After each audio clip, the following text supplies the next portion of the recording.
In our last lesson, we learnt about how Napoleon had invested himself in unifying Europe.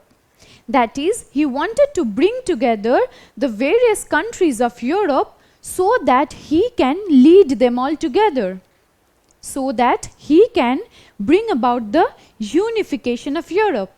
It is this unification of Europe and how it took place under the leadership of Napoleon that we will be discussing in today's lesson. Napoleon rose up to prominence as a military general. What does this mean? This means that his greatest skill was in military organization. In fact, when he became the commander of the French army, he was at the top of everything. As the commander, as the head of the French army, it was during his rule that the French army reached new heights. Napoleon was able to give a very able military leadership. He was a very able military general, which is why he also scouted out new people, trained these people and enlisted them in the French army. He also provided the French army with huge amounts of new armaments. In this way, the French army was now better equipped. It was better prepared to defend its territories. And this organized army that came into being under Napoleon's rule was known as the Grand Army.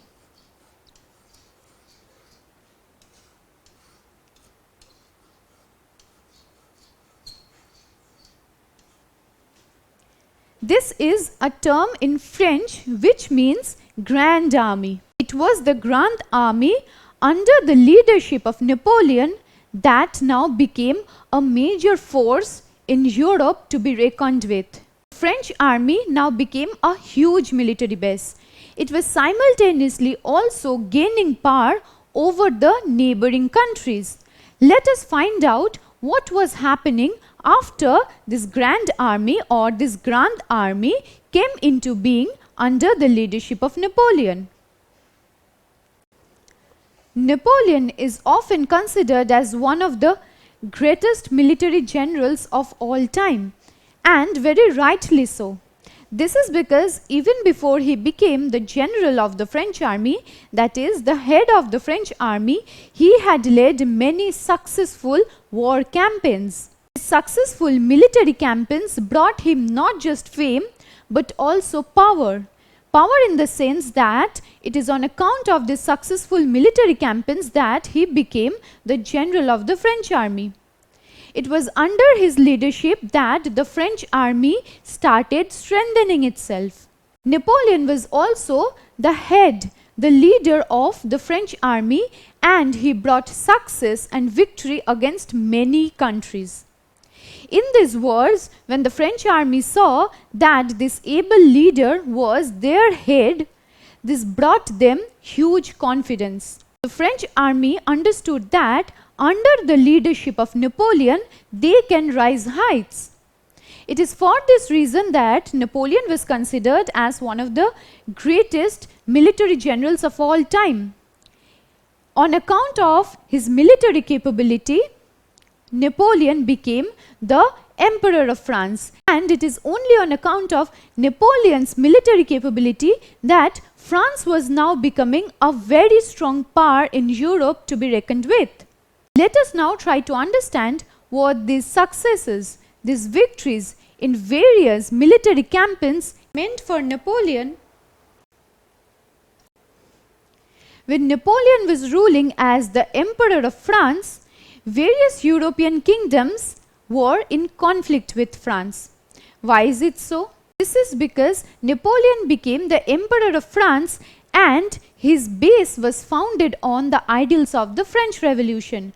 So, the ideals of the French Revolution, that is liberty, equality and fraternity, inspired Napoleon's rule. Now, with Napoleon steadily gaining power, the French army becoming very prominent in the entire continent, these ideals of liberty, equality, fraternity and nationalism were also spreading to various parts of the continent. It is at this juncture that the rulers of various traditional empires were feeling threatened by Napoleon's power. They felt that France under Napoleon was a big infestation and they had to stop it so that their own rules weren't jeopardized. Now, who were these rulers? As in, which were the rival kingdoms of France under Napoleon? These rival kingdoms were Russia, Prussia, and Austria. Now, these rival kingdoms were trying to come together. That is, they were trying to form coalitions to attack the French Empire so that they can curb the growth of Napoleon altogether. Now, did Napoleon succumb to their attacks? Did Napoleon finally get defeated after this? Let us try to find this out. All this while we have been discussing how able a leader, how able a military general Napoleon was. He flipped the coin and instead it was Napoleon and the French Empire that now launched attacks on Russia, Prussia and Austria. So the empires of Russia, Prussia and Austria that were previously trying to form coalitions to attack the French Empire and to overthrow Napoleon altogether were now in turn being attacked by Napoleon. And these various confrontations between France under Napoleon and these various other European empires brought a new epoch in the history of world politics. What did these confrontations lead to?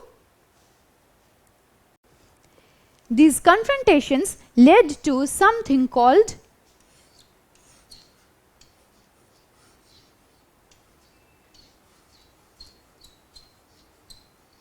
Napoleonic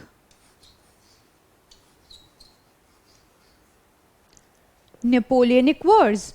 So, the confrontations that ensued between France under Napoleon and other rival European kingdoms led to Napoleonic Wars. As the name suggests, you must have already understood who was victorious in these battles. It was France. Under the very able leadership of Napoleon, France was now mounting huge victories. This was a great thing for France. This is because on account of these Napoleonic Wars and the victories that these wars brought to France, France now became a major power in the entire continent of Europe. These Napoleonic Wars were mainly waged against the enemies that formed a coalition to attack the French Empire. We already talked about who these enemies were. Some of these enemies were the kingdoms of Russia, Prussia, Austria. These kingdoms were trying to form coalitions and these coalitions were being defeated by Napoleon in these Napoleonic Wars. Now these various kingdoms that were being defeated by Napoleon realized that Napoleon was too powerful. He was almost unvanquishable to be overthrown. What did this lead to? As in, what did Napoleon's victory in these Napoleonic Wars lead to?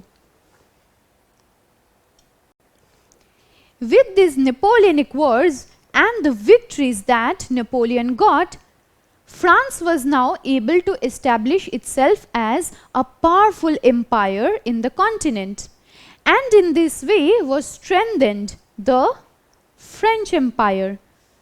These victories gave more power and prominence to the French Empire. Now, what were happening to these kingdoms?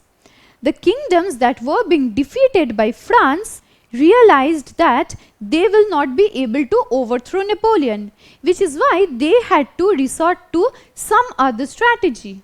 Now, this map shows you various territories.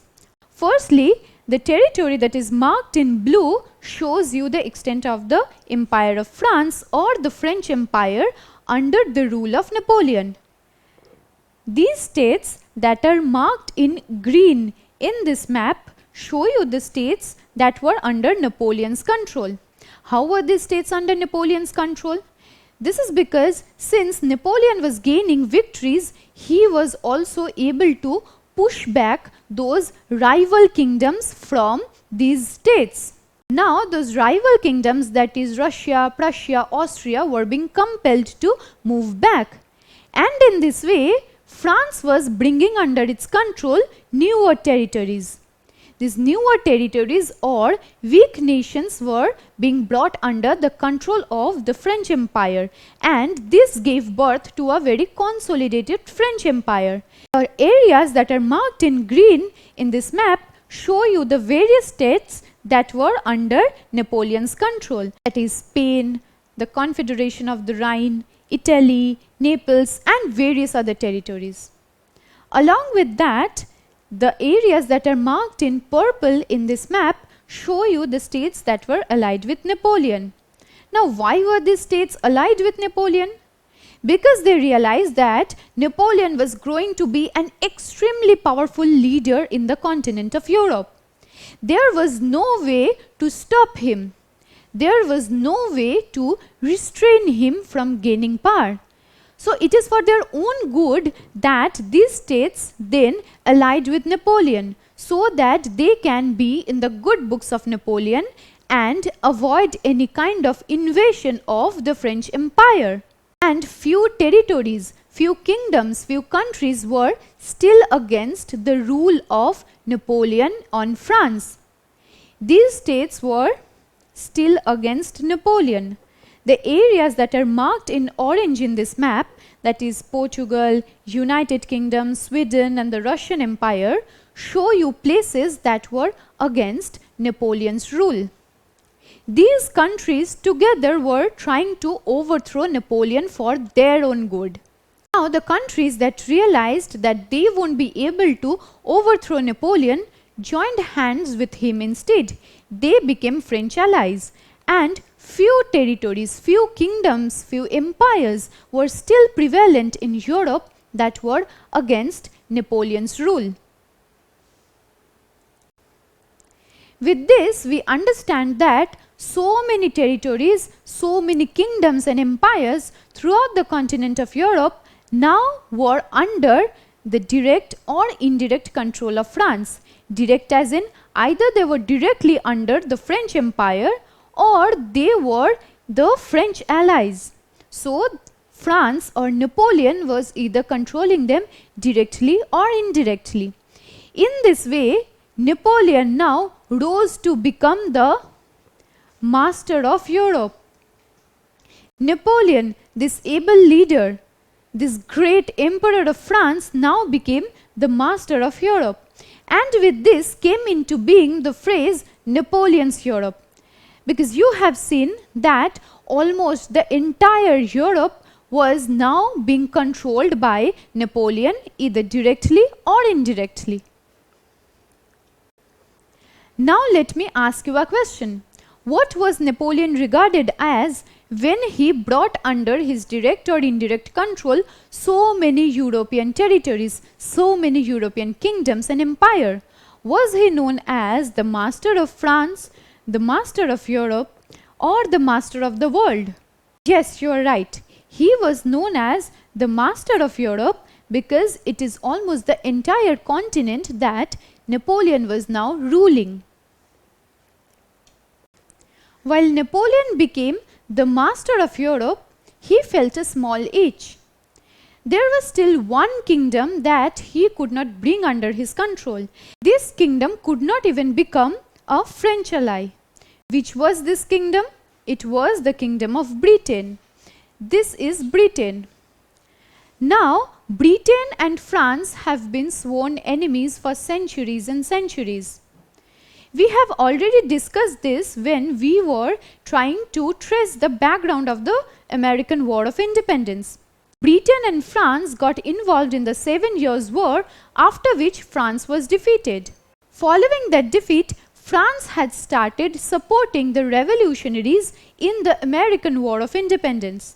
Now they were enemies, that is France and Britain were enemies, and in no way can Napoleon bring Britain under his control. We already discussed how the Grand Army under the leadership of Napoleon was a very strong and powerful military base. Now, despite that, Napoleon could not devise an invasion or an incursion on Britain. This map gives you the reason why. Because here you see Britain and this is the rest of the continent of Europe. Britain is an island, so it is detached from the rest of the continent of Europe. It is the English Channel in between that separates France and Britain.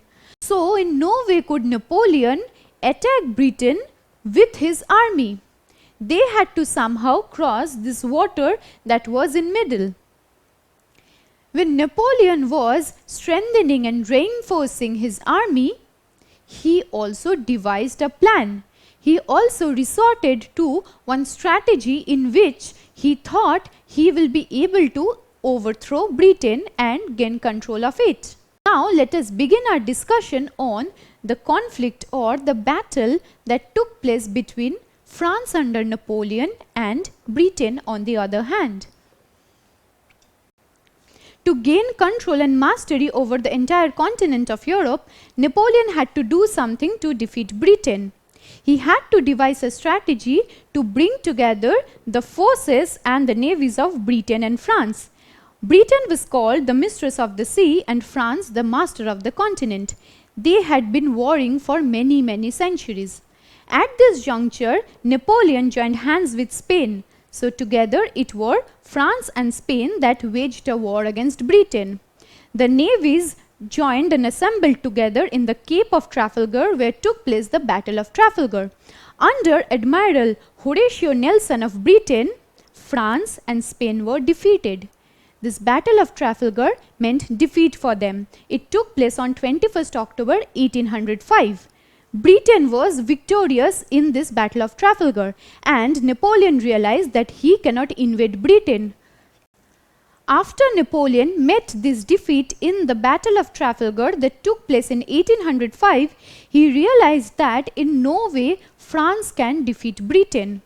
He had to do something different. And Britain was also putting up very strong resistance against France and Napoleon. Now what did Napoleon think of? He was not a person who would leave it at this. That is, he knew that he cannot be the real master of Europe without bringing under his control Britain. So at this point he thought of the famous Continental System. What was this? Through this Continental System, Napoleon hoped to bring together the various kingdoms and empires of Europe and together do something to Britain. What would they together do to Britain?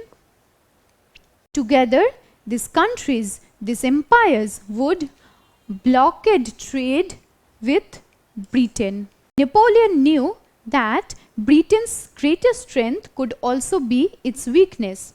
What was Britain's greatest strength? That we have discussed before the Battle of Trafalgar. That is, Britain's strength was that it was detached from the rest of the continental Europe. Napoleon thought that together with his various French allies or the various kingdoms and empires that were already under his direct or indirect control, they would blockade trade with Britain. This red line that you can see in this map marked the extent of this continental system. That is, Britain can now no longer continue trade with the rest of the continent of Europe. This strategy was devised by Napoleon because he knew that this would severely affect Britain economically. Because if Britain cannot continue and perform trade with the rest of the empires and kingdoms of Europe, it will be lacking resources. It will not get money. So Britain will be drained economically. And in this way, Britain will be forced, Britain will be compelled to pledge peace with Napoleon, to pledge peace with France. In this way, Napoleon introduced the continental system to cut off Britain from the rest of the continent of Europe. Now, what was the outcome of this continental system? Let us try to find that out. Now you must be wondering how Napoleon managed to bring these various empires, these kingdoms under his control. In our previous lesson, we talked about the Napoleonic Code or the civil code that Napoleon introduced. Through this civil code or this Napoleonic code, Napoleon was able to establish a uniform and central administration within the Empire of France. Now when his ideas were spreading to different parts of the continent, and simultaneously when he was controlling these various kingdoms and empires in Europe directly or indirectly, that may be, he could establish a uniform administration through this Napoleonic Code. This Napoleonic Code helped him establish uniform administration. In this way, he could unify the various kingdoms and empires that were under the control of the French Empire or that were the French allies. In this way, he could enforce a stable and unified and central administration.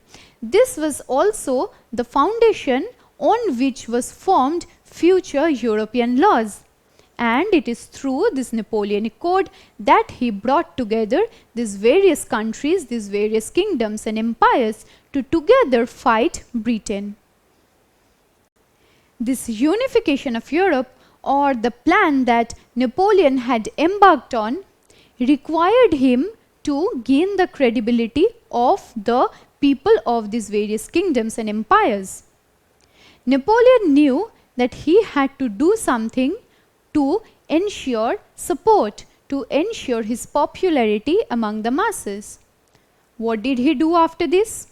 After unifying these various empires and kingdoms through his Napoleonic Code, he also implemented another idea. Now Napoleon, as we have already been discussing, was a product of the French Revolution. He was inspired by the ideals of liberty, equality and fraternity. Now it was time for Napoleon to spread these ideas to the various kingdoms and empires that were under his control. Why would he do so?